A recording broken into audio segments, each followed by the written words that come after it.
In addition to many of the Jews living in Israel and under attack, there are Gentiles, some of them Christian believers, who are living in Israel and trying to serve not only the Jewish people, but our Messiah, Yeshua HaMashiach, Jesus Christ.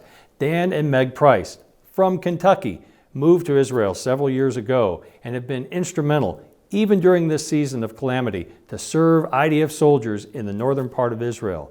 And yet they too have come under attack living in the region of Galilee. Here's what Dan and Meg had to say about what they've been enduring these last number of days.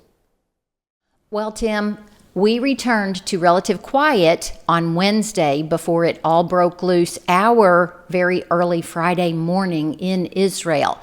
So we returned to quiet, but there was chatter throughout the day on Thursday, and of course it all broke loose for us 2 minutes before 3 a.m. on that Friday morning. So it was a quiet return, but it didn't last long. So when the alert sounds, and the alert comes in on our phones as it does for everybody living in Israel, and that is the early warning, it gives us about a 10-minute head start, but then Dan and I don't actually really move until we hear the siren in our neighborhood, because that means the trajectory is coming toward us. At that point, we have about a minute to get to the bomb shelter, which is across our driveway. Now, the question was asked about hunkering down for long periods of time. We typically are only in the shelter for 5 to 10 minutes, because once that particular barrage has passed, has landed where it has, been intercepted, we then go back, especially if it's at night, we go back to get in our beds. So for us, for others in Tel Aviv, in the center of the country, there's been hunkering down for hours. But for us, it's been 5 and 10 minutes here and there as the barrages come our way. There's been a big difference between this round of fighting and what we had for the first year or year and a half. In that period of time, all the rockets were coming from either Gaza or from Lebanon. And for us, where we live up in the north, they were coming mostly from Lebanon. So even though we would have many dozens or hundreds of rockets a day, it felt different for some reason. This time, everything is happening for the most part at night. Not always, but for the most part at night. And so that means that we're only getting maybe a couple or 3 hours of sleep, and that's unsettled sleep. So everyone is tired. And I saw a meme the other day that said, "Let my people sleep." And so I think that shows kind of where everyone is in Israel right now. We have been asked, are you afraid?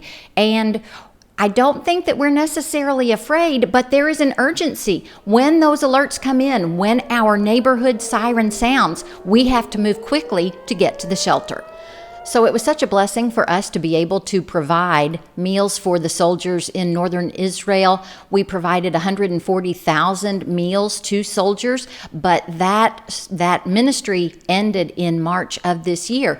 But all through, the soldiers who came and picked up those meals were always so grateful and so thankful in that they were seeing, while seeing anti-Semitism from all corners of the globe, they were so thankful to see people who were coming in and loving them, loving Israel, and being the hands and feet of Jesus.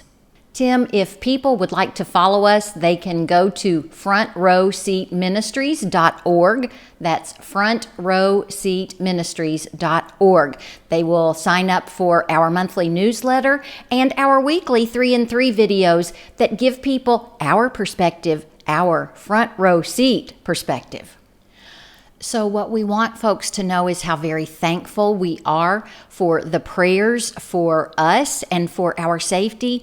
But we are asking, and this is what we want folks to know, the hearts of the people of Israel need to be open. And so that's what we would ask, is that you would be praying for the people of Israel, the soldiers, the politicians, civilians, that their hearts would be open to the truth. It's why we're here, to share with them.